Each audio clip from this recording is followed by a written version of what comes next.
got two in the front. Woohoo! And we have one in the back. Yep, we do. Great. Eugenia, do you want number 2? Well, Eugenia, do you want to do the honors?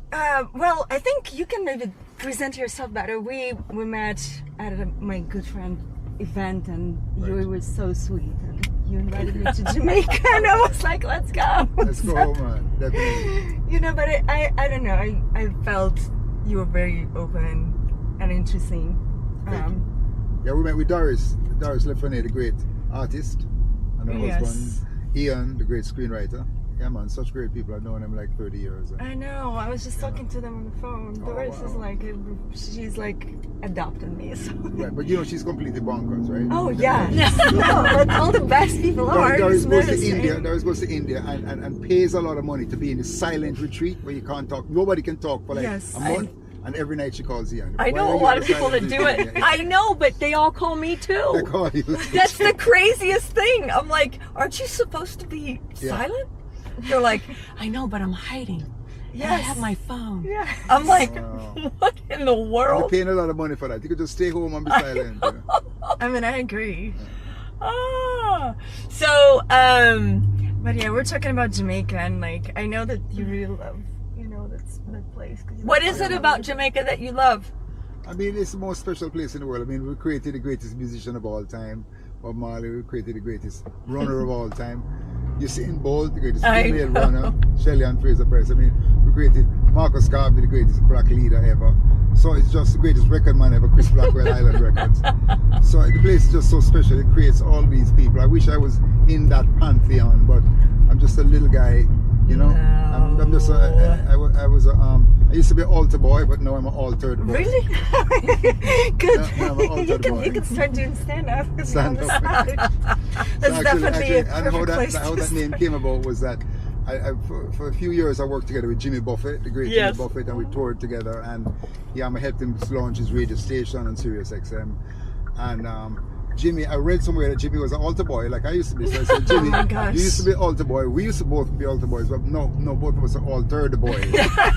So we wrote a song called Altered Boys, and it's on his album. I think it's the Far Side of the World album. The song is on there. Oh, that's congrats. I was so didn't sad to know. lose Jimmy, man. He was like such a brilliant performer. Yeah. And maybe the greatest businessman, musician of all time. You know? Yeah, Jimmy it's was so worth true. 1 billion. You know what I mean? And you know, and Jimmy was a great songwriter. I mean, a good songwriter, and he was a genius performer. Yeah, He was good at yeah. was performing. But the songs were not Beatles songs. No disrespect. He was also friends with Paul McCartney, so he would tell you that same thing. Paul McCartney is worth 1 billion, but he deserves it because he wrote the greatest songs in history, which nobody will ever touch.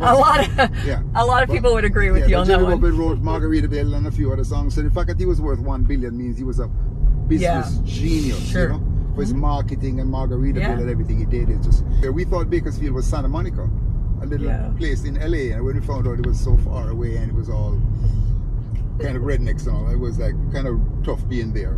But Sammy is good, but nobody could ever replace David Lee Roth in. Oh, David is right? the greatest. David is the greatest. David is As the a front man, nobody can touch him. You know? No. No, and what's so funny is when you, I'm sorry, I didn't even know. No, go ahead. What's so funny is when you watch him even in interviews now, Dave is still Dave. Yeah, he doesn't give up. He's like completely insane, you know. It's like funny, man. I had a wild experience with Dave, which was one night we had a mutual friend and we went out clubbing in New York and in Manhattan. So he was friends with my, who's like a female publicist in New York, and so we went out, we hit all the clubs, and then every club we're going to, all of these girls are coming up and hitting on Dave, and I was like, Dave, what's going on, man?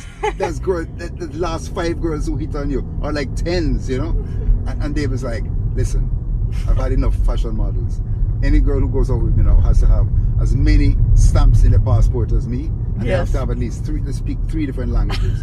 I don't want just like dumb fashion models, you know? So oh my gosh. So Oh funny. my God. You know, Pleasance was a fashion model. Oh, She please. started as a fashion model. Please. Oh, but she obviously she's sensible and Please. speaks all the languages. And I- so David is just like one of those genius frontmen, which was funny and crazy and wild, and so nobody could ever replace him in Van Halen. One of the greatest groups of all time, you know. Absolutely. I One of the know. greatest guitarists about Eddie, you know. So the two of them together just really took over. Oh, the world. I love that. Oh my God, so much. It's so great. Yeah, but it's just funny because you don't see those kind of musicians anymore. No. They're that kind of personality, Right, that presence. pretty good. So There's no personality we anywhere. go out in the clubs, and at 5 o'clock in the morning we're driving to a place called Save the Robots in East Village. Yeah. Oh my gosh. And all of a sudden the taxi guy who is driving us, the girl, Dave's friend, is in the back with us, and he's looking in his rearview mirror trying to see, look under her dress, Yes. and so he's not watching the road, and Oh he my crashes gosh. into somebody in front of us. No! So, wham, we smashed really badly into somebody in front Oh of us. my God. Instead of the guy coming out and saying, "I'm so sorry, here's my insurance," he just swerves around and is trying to get away, and he's racing on the road, and the guys jump out of the car and they're chasing us now, and they're chasing us. So Dave and me and the girl get out and say, "Run!" So we get out and we're running down the street.